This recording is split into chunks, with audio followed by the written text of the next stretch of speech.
Hello everyone and welcome to the Aii Delhi Oration.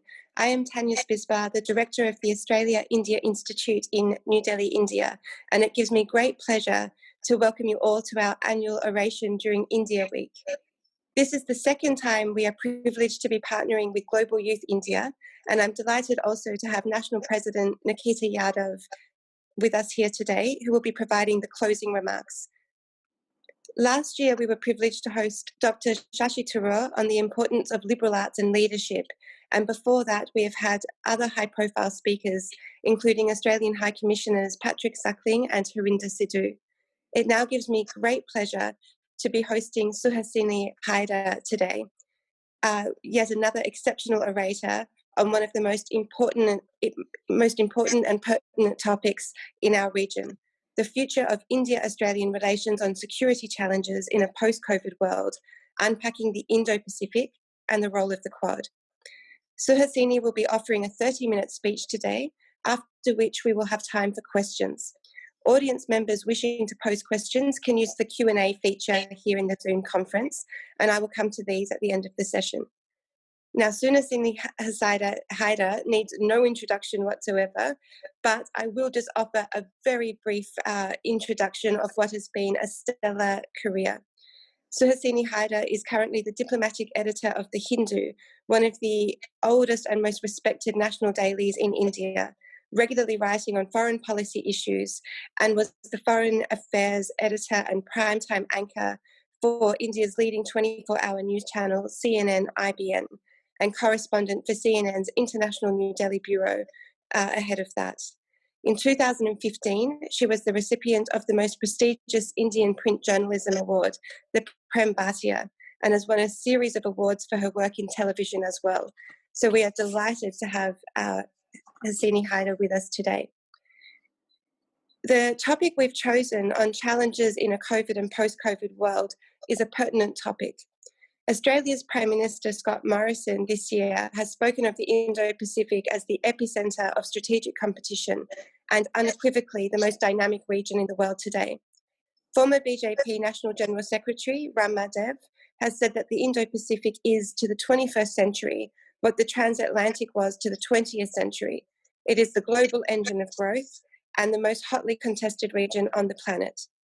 Home to 10 of the 20 fastest growing economies and over a third of global GDP, the Indo-Pacific is a region of consequential importance in the world. Prime Minister Scott Morrison has also said that striving for peace with China is a high priority, and a continued good relationship with mutual benefit in the economic space is important, as is the preserved respect of each nation.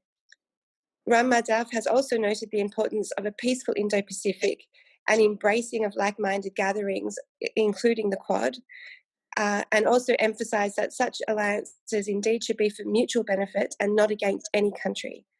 He has stressed that there is nothing to be gained from isolating China. The Chinese ambassador to the US, the Honourable Stewie Chan Kai, has said that the lowest point in US-China relations since Henry Kissinger's visit more than 50 years ago is now. He has asked why in the 21st century we would want to repeat history, and has also noted that a new Cold War would not be in anybody's interests. Against this, we also have the United States election looming, where both Trump and Biden has said that they will be tougher on China. It's certainly an interesting and pertinent time to be exploring these relations.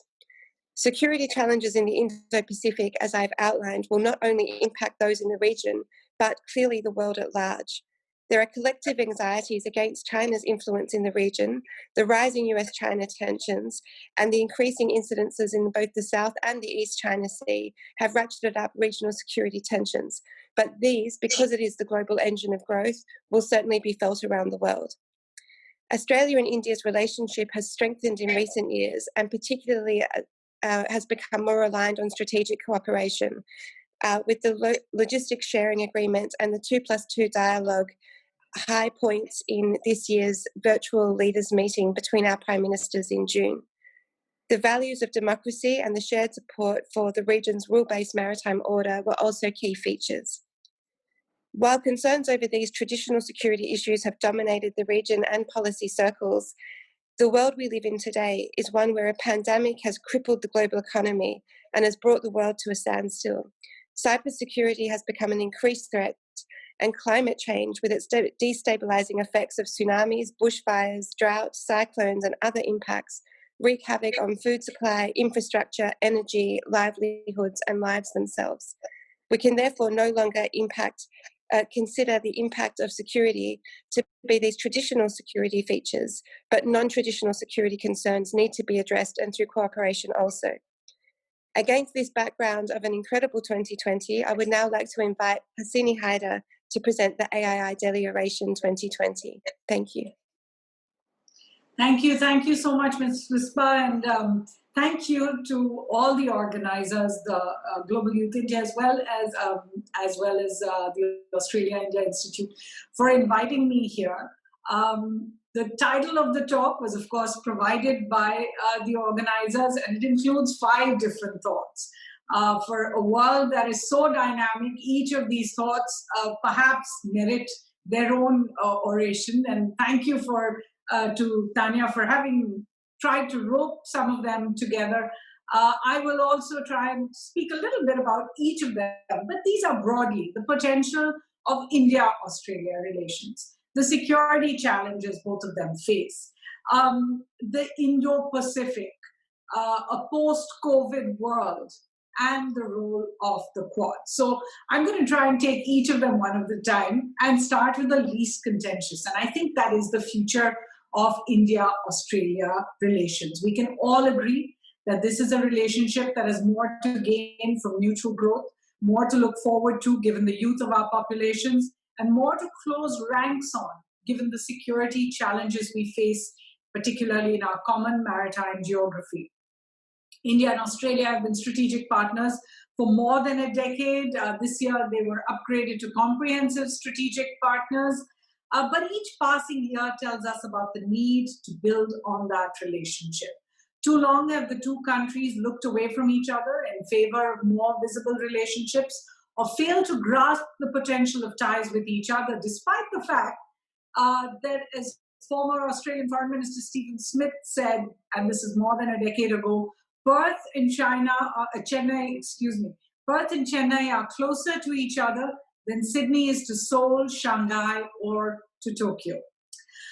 High Commissioner Barry O'Farrell, whom you mentioned, has put the importance of bilateral ties according to 4 Ds. He called it democracy, defense, diaspora, and dosti. And said really that Australia and India have built this partnership, which is actually well suited to the challenges and the opportunities of an increasingly contested, complex COVID-19 world. And I couldn't agree more. So I will go over broadly where the India-Australia relationship is and the potential for the future, particularly in the COVID world. I think over the last decade, India and Australia have grown that bilateral relationship in several spheres.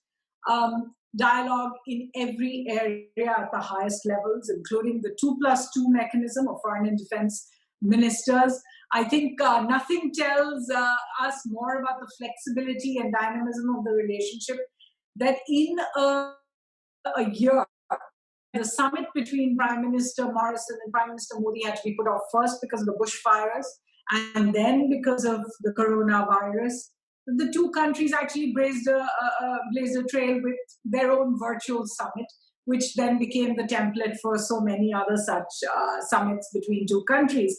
And the kind of announcements that came out of those meetings were not by any measure, some kind of lip service to the idea of having a real in-person meeting. It's an acknowledgement that this is how things are. In terms of trade, we all know that India is Australia's 8th largest trading partner, 5th largest export market, and that India remains Australia's largest source of skilled migrants, the 2nd largest source of international students. That constitutes, in fact, why India-Australia ties have grown when it comes to the services sector in particular. In the past 6 years, to put it simply, military ties have more than quadrupled, whether it is in the sphere of military exchanges, cooperation, collaborations, as well as information sharing. It's clear to see that with each passing interaction, bilateral ties have transcended what once was called the 3Cs of India-Australia ties. And I'm not even sure that a new generation would even recognize these as the reason driving India-Australia ties. The 3Cs, of course, being cricket, the Commonwealth, and a common language. I think we're far beyond that, perhaps not on cricket.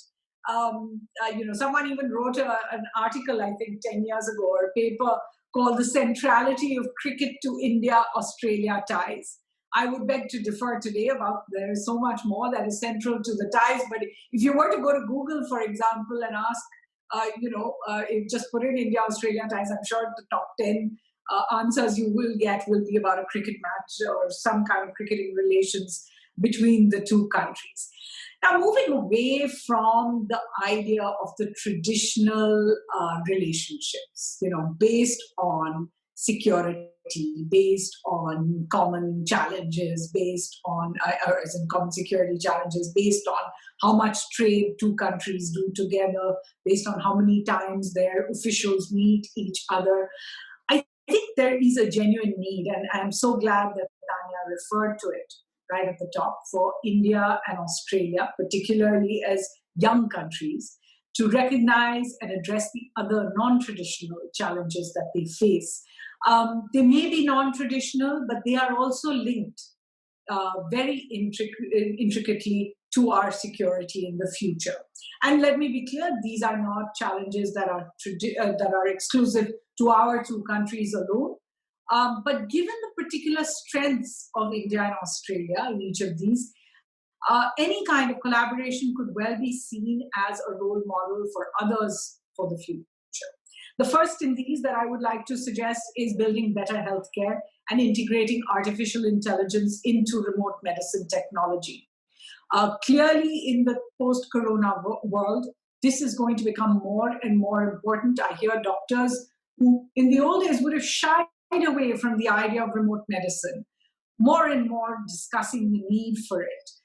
The High Commissioner had said, in a sense, about India and Australia that we're both big countries. India is a big country with a big population. Australia is a big country with a lot of remote areas that have small communities in them. But in both those countries, telehealth, digital medicine are becoming increasingly important. In the COVID era, obviously, this takes on new meanings, and India's strengths as the pharma supplier of the world, as a powerhouse of vaccine production, is obviously important to this conversation and must be leveraged by both countries. Secondly, building food security, especially for two countries with our agrarian profiles, becomes that much more important in a world where we may even, conquer and move on from the COVID pandemic. But clearly, biohazards of the kinds that we have seen from coronavirus are going to be a part of our future strategic management and planning. Not many in India would know that Australia exports about 70% of its agricultural production, including agriculture, fisheries, and forestry, to the world. There is much in terms of agricultural production technologies that India can learn from Australia, many collaborations in dairy, other areas that both countries can benefit from. Thirdly, one of the most frightening and far-reaching aspects of the post-COVID world is really going to be the impact on jobs. Many of us feel it already with layoffs, with pay cuts, and all the rest of that. As we choose, and this is a global problem, as we choose between fueling competence versus keeping people employed, the use of artificial intelligence and robots, which is considered more hygienic, less prone to risk in the COVID world, versus caring for the current workforce. What are we supposed to do with them? Scaling up education, and this affects many of you students through online education versus grappling with the challenges of the digital divide that still exist. And certainly in a country like India, it has been very clear in the last 6 to 8 months that digital divide must be bridged. People must get access to internet, to better broadband technology, and to the computers themselves. we will need to understand the dynamics of skilling our population and what is called upskilling our populations, making workforces more skilled and attuned to dealing with the post-COVID world. India certainly has the demographic advantage here.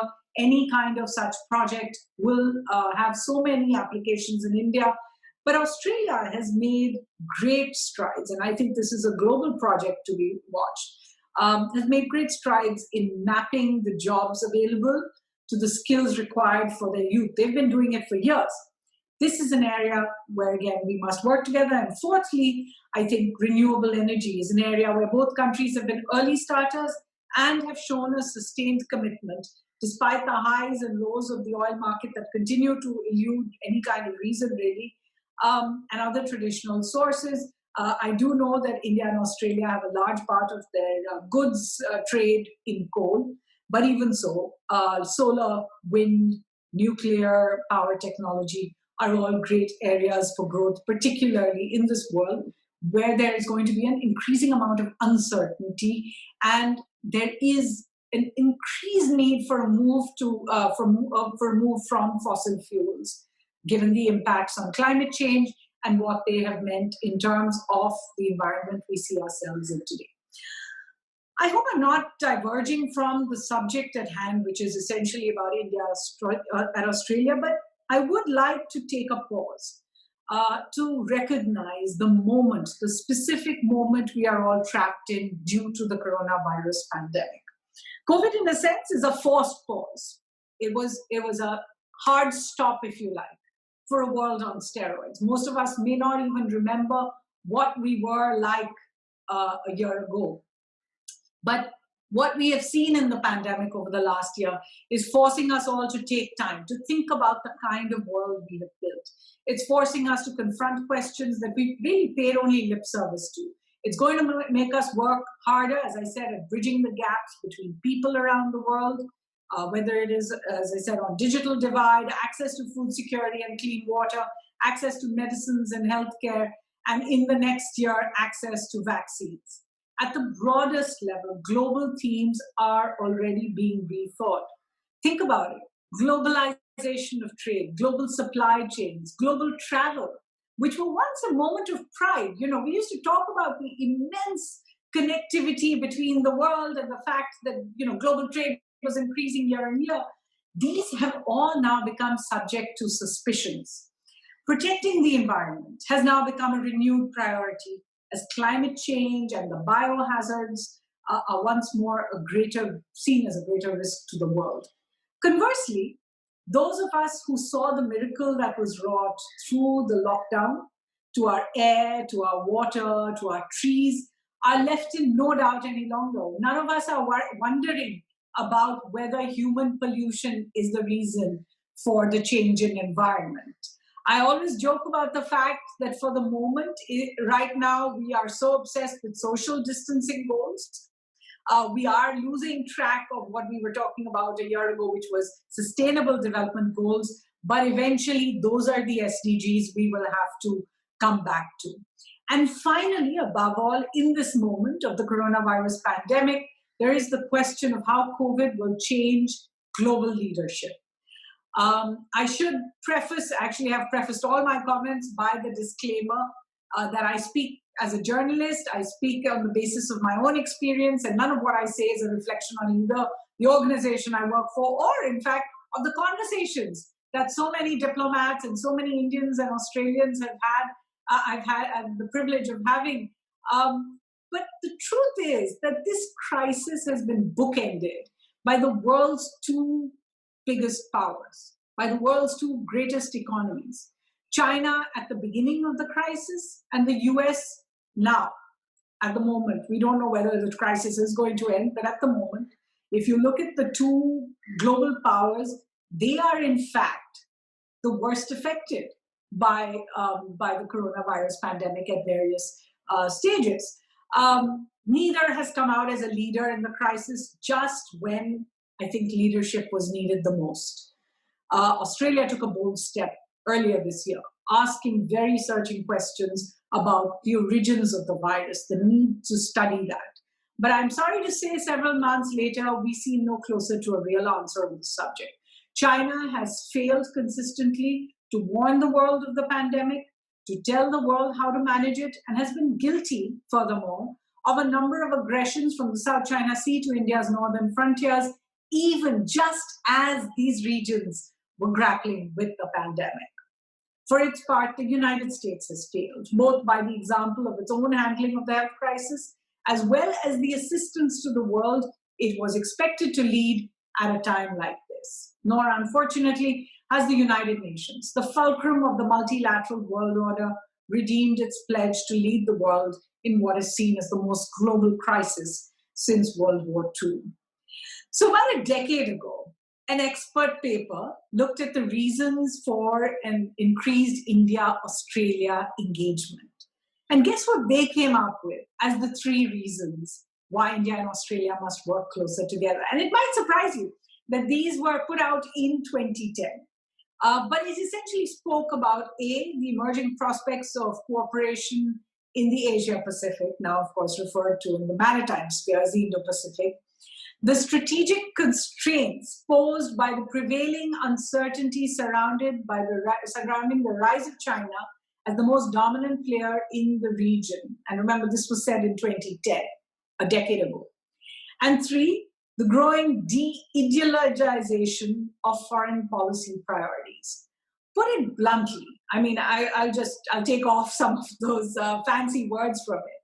What it essentially was talking about remains the kind of pulls and pushes that bring India and Australia together today, i.e. the need for regional structures, the rise of China, and the retrenchment of the United States. Many talk about the decline of the United States. I'm not one of those because I think the US has time and again over the last centuries reinvented itself. But I will say that we live in a time where the US is retracting, pulling out of its position as a world leader.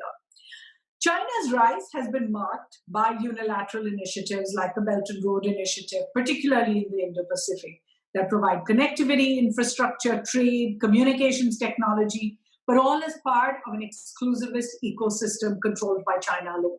It is marked by its expansion in every military sphere, from a string of maritime outposts and bases in the Indo-Pacific, particularly if you look from Djibouti through Sri Lanka, Myanmar, Karachi as well, to the development of its Blue Water Navy, to the more recent actions of the People's Liberation Army, and not in small measure, and we're seeing more of the impact of this, the pushback in world capitals by what is called its wolf warrior diplomacy. The US's retrenchment, so I spoke about the rise of China and what that means. The US's retrenchment, particularly in the last few years, is marked by its retreat from multilateral organizations and agreements, including at the United Nations, the WHO, UNESCO, Human Rights Council, the JCPOA nuclear agreement with Iran, which was endorsed by the UN Security Council, but the US walked out of, and not the least, the Paris Climate Accord. It is marked by a retreat in US alliances, whether it is with NATO, Japan, South Korea. This has also played a part in Australia's strategic calculations in the recent past as well. The US has proposed a pushback to China's unilateralism, but that hasn't been accompanied by heavy investment or providing real alternatives to countries that need it right now. And certainly not yet for the two regions that surround India and Australia, which is the SAARC region for India and the FIPIC for Australia, the Pacific Islands for Australia. Neither of these two heavy hitters in the world today, the US or China, has shown great respect for the multilateral order verdicts in the Indo-Pacific either.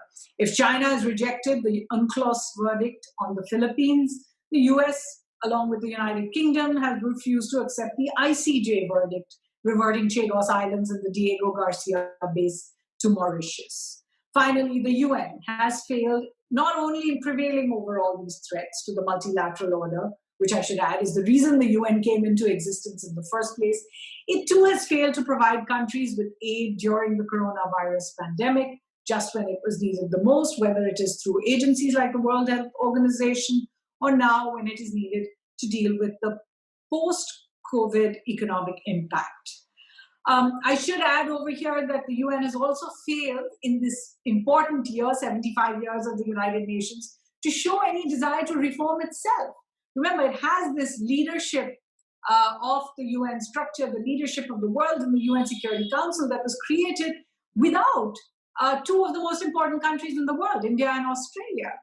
It is an unfair system, an unfair structure, without right now any recourse to reform. Meanwhile, the rise of populist governments worldwide, I'm referring particularly to populist governments elected to power, so in democratic countries, that are pulling citizens around the world into hyper-nationalist, anti-globalization, xenophobic, anti-immigration, anti-pluralistic trends that will dominate the post-COVID world if not checked. And I'm not leaving any country out. I know India has been accused of these populist trends as well. The US has been accused of these populist trends as well. But the world is grappling with the impact of these. It is this moment that India and Australia must address. Two democracies with diverse pluralistic populations, two regional powers with security challenges, two close strategic partners of the United States that are also major trading partners of China. I know Australia is a US ally and India is not, but essentially in today's world, they are both close strategic partners of the US, major trading partners of China, and two adherents to the idea of a multilateral, multipolar world order. The first clear priority for us is to deal with the challenge of China's actions on various fronts. Over the last few months, and I now would like to address that question that was put to me in the subject, which is the relevance of the Quad. Over the last few months, we have seen a growth in the relevance of the Quad as the quadrilateral security dialogue is known. Shorn of the rhetoric, the grouping of the Australia, US, India, Japan grouping has three clear goals. The original one, remember in 2007 when it was set up, to coordinate, to provide humanitarian assistance and disaster relief in times of crisis. The second, to ensure a free and open Indo-Pacific region and to provide sustainable alternatives to infrastructure and connectivity projects in the Indo-Pacific region. An additional goal to build on the synergies and interoperabilities of the militaries of the four nations is now being embarked on. So this is away from its role just in terms of HADR or in terms of the free and open Indo-Pacific. With India and the US now completing all four foundational enabling agreements with the visit of Mr. Pompeo this week. And India has also signed these, of course, in some measure with Japan and Australia, as well as India's decision to invite Australia as the fourth partner to the Malabar exercises next month. This project is now underway with its goals mapped out, its geography set, combined capabilities of its four militaries about to be tested in exercises in November. It is safe to say that the Quad has come into its own. But will it provide a counter to the challenge from China? I think instead of that negative question, what it will depend on is much more the positive parts of its three-point agenda. If the Quad is also to stay true to its principles of being a non-exclusivist grouping, then it will undoubtedly look to include more partners in the region. So South Korea, Indonesia, Vietnam, New Zealand are all some of the countries being spoken of. And then that question does emerge, will it still even be called a Quad if it does expand in that way? There are some other points to keep in mind when it comes to the Quad, and I'm putting a disclaimer that these facts are by no means an attempt to inject pessimism into our discussion today, which is really about the potential of India-Australia ties or the Quad and post-COVID challenges. But there is a sobering reality that each of us must consider. Honesty is the building block of any fruitful relationship. So first, while for Australia, while Australia is an alliance partner of the US, for India, the Quad is only one of a number of dialogues on regional security that it is part of, along with others like the Eighth Nation, Shanghai Cooperation Organization, Russia, India, China, trilateral, other trilaterals that include Australia, Japan, Indonesia, ASEAN members as well. Remember, when it comes to the Indo-Pacific, for example, India is having conversations with the European Union, with Russia, with France, with the UK, and a number of others. And so Quad is not by any means the exclusive domain where India is discussing the Indo-Pacific. Secondly, while the Quad will no doubt give comfort and confidence to countries in the Indo-Pacific region on an alternative to China in the maritime sphere, it is not an alternative to India on its more immediate challenges, what we have seen this summer from China in the continental sphere. That includes a 3,500-kilometer line of actual control. It includes China's strong alliance with India's other land neighbor, Pakistan. Thirdly, and this is true for both India and Australia, the setting up of a strategic counter to China doesn't change the economic realities of the region. A recent editorial in my newspaper, The Hindu, has pointed out that the reality of today is that each of the major countries in the Indo-Pacific does far more trade with China than it does with India and with most other countries. I just look at Australia alone. Australia has bilateral annual trade with India of about $30 billion, whereas with China, it's $252 billion. The ASEAN for India has bilateral trade of under $100 billion, whereas its trade with China is $600 billion.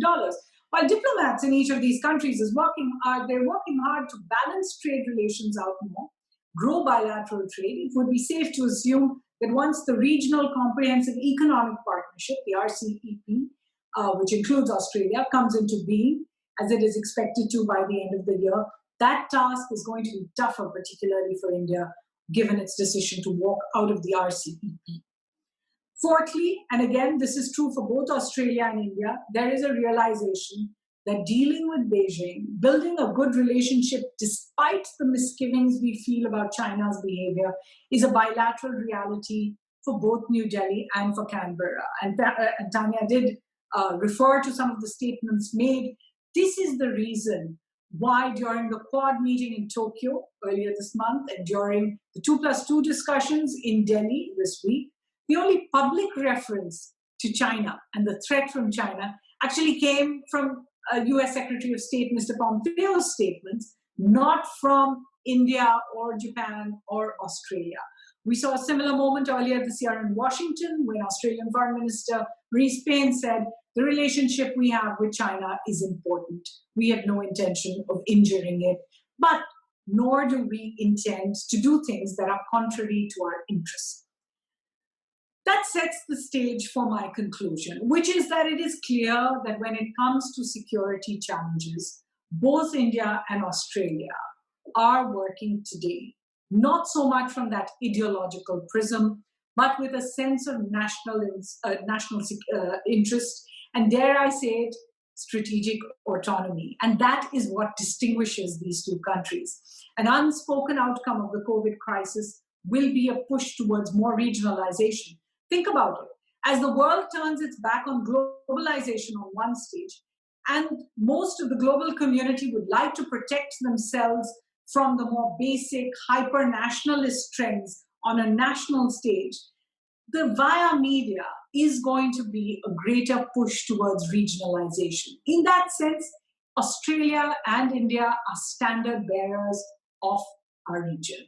How to remain true to those principles, not be buffeted by the strong winds of unilateralism and fickle fidelities at the top of the global power order, and instead strengthen a world order that is multilateral, multipolar, democratic, and dependable, is then an imperative and a shared goal for both.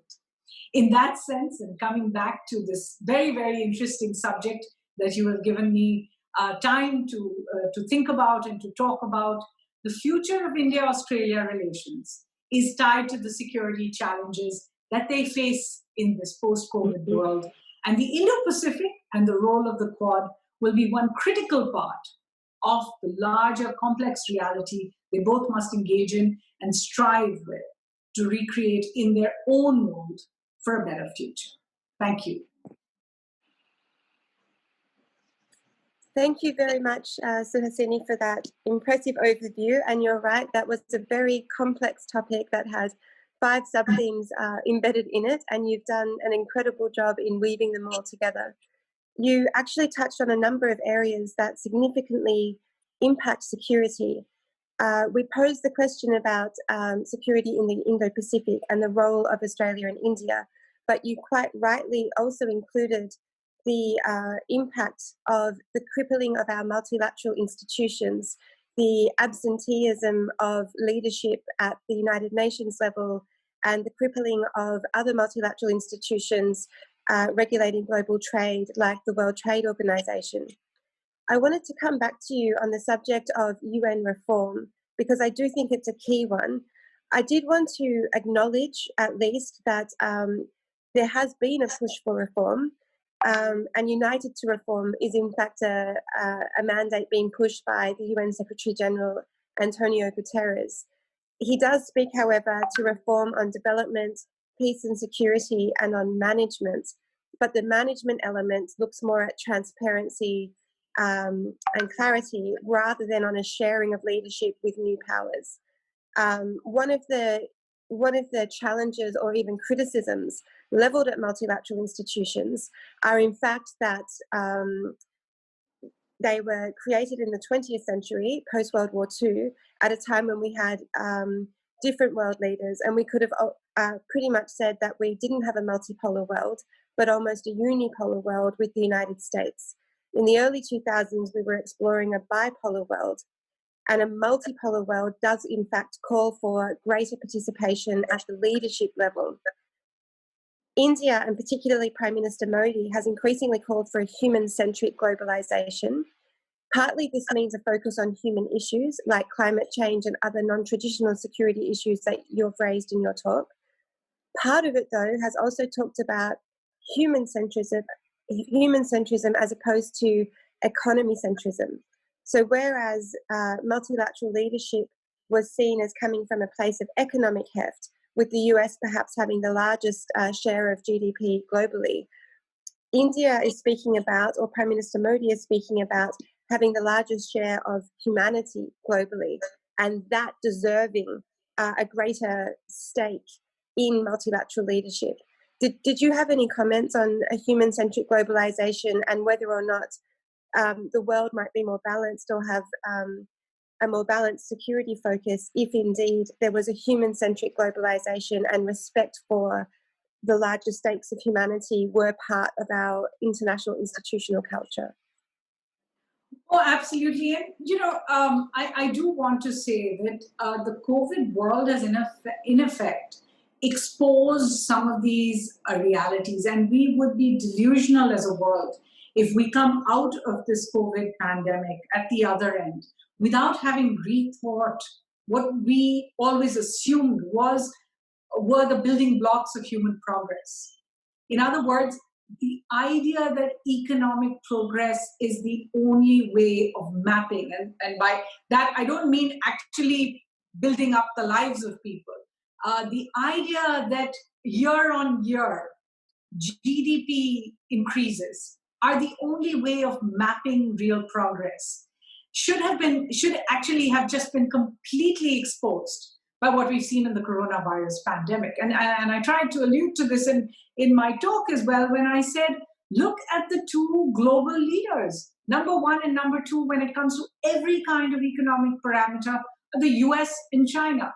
Were they in any way immune to the coronavirus pandemic? Did their healthcare system, and China, of course, has subsequently been able to overcome its challenges. The US is still mired in them.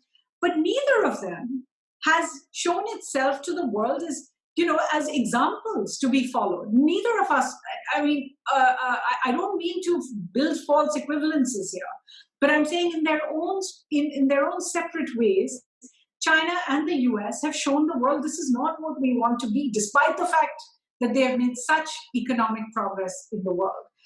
So what is the option? The option has to be a more humanistic look at what are the important things. Where is it that our resources must go? Must our resources go, for example, on becoming the greatest economic powers if your bottom line does not match that? There is no point in having the greatest FDI figures in the world if your poorest are not being benefited from it. There is no point in spending large, vast quantities of your annual budget on dealing just with military challenges if you are going to be eaten up from the inside by a pandemic, by a biohazard, by something that will overrun your hospitals, will starve your people, and will unleash misery really on the world. And finally, we do have to look at the human cost, the suffering that people have gone through. In India, we saw it up close when the lockdown meant that migrant labor had to somehow walk their way home, traveling thousands of kilometers. We've seen it in other parts of the world where refugees have been stuck because the world is now so caught up in its own problems, each country dealing with its own COVID sort of challenges, that they really don't have time for them or space for them. We are seeing an increase. I think, frankly, we are seeing maybe a decrease in the non-state actor violence. But we are seeing increasing amounts of friction between countries. And it's not just about one issue or the other. We see the current crisis between Turkey and France, for example. These are, these are small, if you like, fault lines in the large arc of history, but each one of them can set off something larger. And I don't see that global leadership or the economic leadership being able to deal with these. In a sense, we are 100 years later in the place the First World War brought us, when nations are looking inwards, where nations are scrapping with each other over age-old questions which really definitely are not helping their people. And yet, we are unable to walk out of that prism that we have built for ourselves, this global leadership built on economic power, built on a world war victory idea, a global leadership that completely left out whole continents, whether it's Australia, whether it is Africa, whether it is South America. How can you have a global leadership without it? How can you have a global leadership, as you pointed out, Prime Minister Narendra Modi has said, which doesn't include India for a number of reasons, not just for its demographic numbers. So I do think very much that it's not just about UNSC and all the specifics of what we see as world leadership, but global thought and global thought leadership will have to be led by people and not by numbers and not by dollars and cents. No, indeed, and very well put. And it's wonderful to see also the leadership that India is taking, in fact, having been voted as a non-permanent member of the UNSC, taking a higher profile also in the World Health Organization Executive Board and other leadership roles as well. We are getting some questions in from our audience, which is wonderful, and I'll turn to in a moment. But as I have the floor, I'm going to be cheeky and pose one more question to you for myself, largely because I want to take the opportunity to ask someone so experienced in the world of news. You spoke about, because I do think this is an important topic and one that relates very closely to security and to relationships with our citizens and our people. So you spoke about the hyper-nationalism we're seeing increasingly and the popularism within democratic and democratically elected leaders, so democratic countries, which I agree with, and I share your view on that. You also spoke about where are we in 100 years hence from a pre-World War II scenario. And lastly, you spoke about the importance of honesty being the fabric which will weave a more secure 21st century future. So taking those three elements together, one thing that seems different from 100 years ago, a major thing, is the accessibility of information, at least within democratic countries. And yet honesty seems to be at a low point also. We have fake news, we have social media and social engineering algorithms, cybersecurity challenges, all of which are assisting in a way populist messaging, but increasingly creating alarming division within societies that we had assumed a certain political stability. And the United States comes as the most clear and obvious example for now in terms of a country that has never been more divided along political lines. You're someone extremely experienced in the world of news, in social messaging. There used to be a time, at least in Australia, where a Prime Minister could address their people through a national news channel. But now as YouTube, the internet and other sources of information take the space, it's even more challenging to reach people with a unified or at least a unanimous message to everyone. What can be done about this? And the reason I asked this particular question is because in Australia as well, we have discussions about negative globalism now, whether or not Australians should also be, as strongly a part of the international institutional framework. There is a genuine acceptance by the Prime Minister as well that we need one, but whether it continues in its current form or whether a greater share of power needs to be returned to nations is certainly a topic of debate. How can we address this issue of honesty, popularism, and are the messages that citizens are receiving, whether through the government or other types of social engineering, impacting our ability to participate in these international structures or otherwise causing a division that is affecting security? All right, very, very interesting points. And I have to admit that since I'm inside the media, maybe what I say is not unbiased. But I share your concerns, and I share the concerns of our readers and our viewers around the world when we hear about the challenge of fake news. Because as you put it very well, never have we had more information, never have we felt less informed. And it's because of a number of reasons. The first is because of non-traditional media, because of social media. There is a sense that you don't know who is credible media.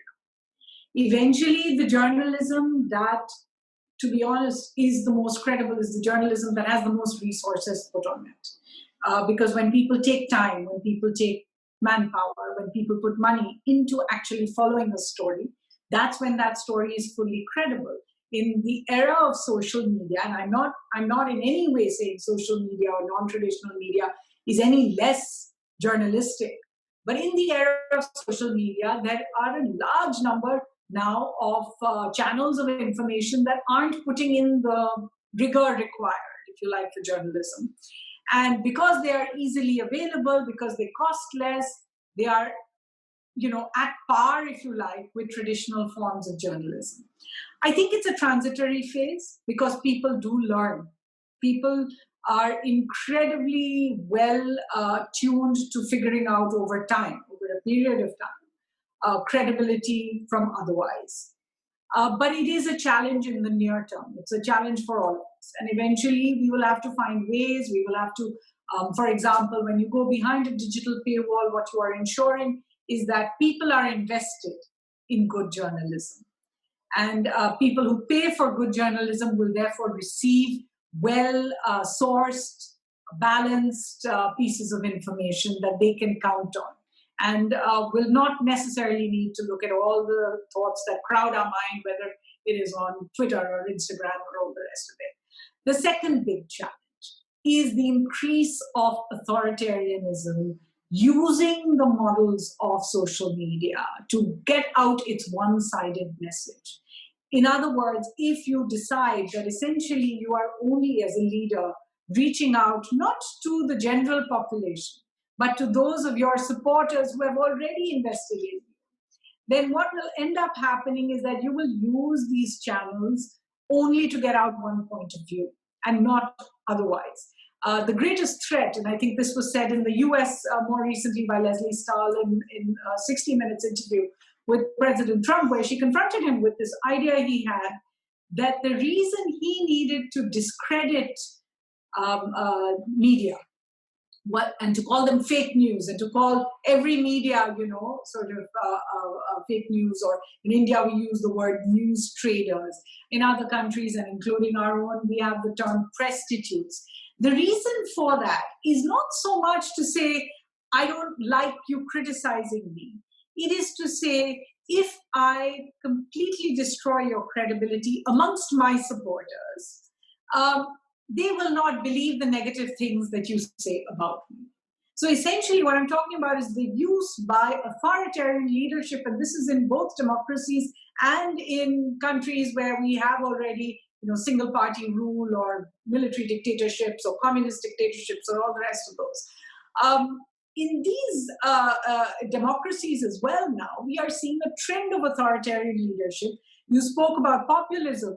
And what is populism? Populism is essentially pushing these ideas that we are unique representatives of the people. If the government of the day is a unique, I'm not doubting that any popularly elected government is a representative of the people. But if you arrogate to yourself unique representation of the people, i.e., the media doesn't exist, NGOs don't exist, even the political opposition doesn't exist, because I have been elected by my people. Who are all of you? I am the people. Therefore, this then bleeds into the information people are receiving. And the third, and this is a specific challenge that we have seen post-COVID, is that the pandemic has given those already attuned to this kind of authoritarianism an excuse to shut down dissent, because we are no longer allowed to protest for our own safety. Even though we did see, people in Belarus, for example, come out in large numbers to protest. We've seen protests around the world. But actually, it is possible for a government to say, in the interest of dealing with the pandemic, nobody should come out. It is possible for the government then to use things like the internet and technology to both create surveillance states as well as to control what is put out or to punish any dissident thoughts that are put out much more easily. And that is why we're seeing an increase worldwide in the jailing of journalists, in the jailing of activists, because it's just so much easier to do. You are now telling people in your own safety, A, you can't come out. B, you need to get involved in some digital platform. Give me all your information. Give me access to all your thoughts, in a sense, and your expressions on social media. And the third is really the idea of privacy is going away. I heard from a very famous Indian industrialist the other day saying there is no place for privacy concerns when it comes to dealing with the coronavirus pandemic and the vaccines, and therefore the vaccines will have to be distributed and people will have to give up their idea of medical privacy. I think these are all dangerous ideas, and the reason why these ideas are being propagated is because the media is no longer able or willing to play its traditional role of questioning those in authority, regardless of who they are. It's a very long answer for your question, Tanya, but the truth is these are issues that we feel very strongly in the media, and we can see that the world is not only changing in its view, but it seems to be callous to its own best interests when it comes to this.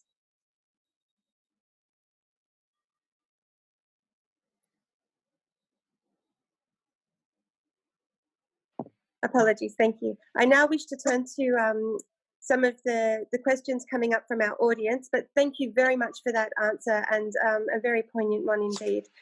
I'm going to try and be ambitious and get through 3 questions in the next 3 minutes, and then I'd like to hand over to the National President of the Global Youth India, Nikita Yadav, after that. So I'll start with some of the questions and get through them quickly. On the subject of the Quad, do you envisage NATO, a NATO-type defence cooperation emerging amongst Quad members? An Asian NATO is how China has described the Quad. Look, I've already pointed out the problems with trying to extrapolate from what we see the Quad is today to a military alliance of some sort. I think it will be a while yet, particularly, as I said, because the rest of the 3 countries are already in an alliance, are already in a military alliance, US, Japan, and Australia. For India, regardless of how much we close ranks with the other 3 on the maritime sphere, our continental challenge really remains this 3,500 kilometer line of actual control. And then if you couple with it the possible threat of a 2-front war and China's partnership with Pakistan, I think it will be that much more difficult to build one alliance in the maritime sphere and then have other alliances for the continental sphere. So for the moment, I think what it is a dialogue of democracies. It is a dialogue of like-minded countries determined to push back against threats to the international law and order and to building a free and open Indo-Pacific. And that's where the comfort zone of not just India, but the other countries, particularly Japan and Australia, still lies. Great. Again, on the Quad, there's a preoccupation of Quad questions here on the group, which is fantastic. What is your opinion regarding the Quad Plus? Given Quad's importance with its core 4 countries, your opinion regarding Quad Plus and the growing support for the Quad Alliance? I think, the truth is that ideas should not be trapped into this an exclusivist grouping, and each of the countries has said this. We want to be inclusive. Therefore, the Quad Plus, and as I said, there are already talks about Indonesia, Vietnam, South Korea, New Zealand, all thinking about joining this dialogue of democracies, if you like, across the Indo-Pacific. I think that conversation will continue. Let's remember that all the countries involved have also said one other thing, which is that there is a centrality to ASEAN nations. The 10 nations that make up the ASEAN, Association of Southeast Asian Nations, is essentially going to decide the future of the Quad as well, even though none of the original 4 are a part of it. And I think we'll see much more of that engagement. That's a really interesting point, and there has in fact been a lot written about ASEAN's perspective on the Quad and ASEAN's view in that. So I'll use that as a segue to the last question, which is RCEP, since ASEAN is in fact centric to RCEP. The risk of not participating for India, how would you judge that? And I guess for me, the context is also a crippling WTO in terms of global trade, and perhaps the importance of a regional trading system emerging. No, it's an important one, and I should be honest, I have already been on record saying that I think that India must reconsider the kind of unilateral walkout from the RCEP, because a lot of years was spent in the negotiations of RCEP. There is a reason why other RCEP nations, particularly Australia, tried so hard to keep India within the grouping, because there are weights and counterweights that should have grown out of this grouping. And of course, it includes China, it includes Australia, New Zealand, South Korea, Japan, India as well. And so there was a reason for these counterweights, if you like. And for India to walk out has disbalanced the idea of how RCEP will progress. I think it's also important to remember, and I made this point, that regionalization is going to be key in a world that is not comfortable with globalization anymore, but does want to protect itself from hypernationalism.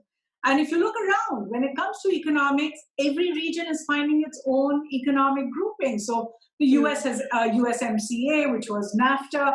South America has Mercosur. The European Union remains. Africa has its own free trade agreement. And then there's RCEP, which, Gulf nations work together. Russia, Central Eurasia work together. And then there is RCEP, which India has chosen to walk out of. At present, India is only part of one multilateral free trade agreement, which is SAFTA, the SAARC FTA, which frankly is not right now able to move to its potential. So India really does need to rethink what it will do when it is left out of each of these regional groupings. So both from the RCEP's perspective, as well as from India's perspective, I think there is a reason to reconsider. There's no doubt that each of our countries needs to protect our own businesses and protect our own manufacturers in particular and exporters in particular. There's no question that the challenge from China that takes part in some very unfair trade practices is required. But if there is a point to the post-World War multilateral order that India adheres to, that India extols, that point is that you can only fight these challenges by being inside a system, rather than being an outlier and saying the system doesn't count.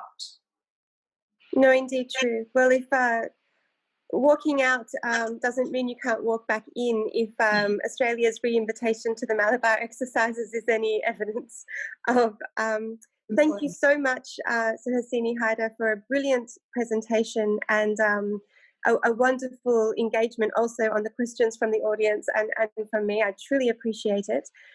We are now out of time, and I would very much like to turn to Nikita Yadav provide the closing remarks as National President of the Global Youth India. Thank you.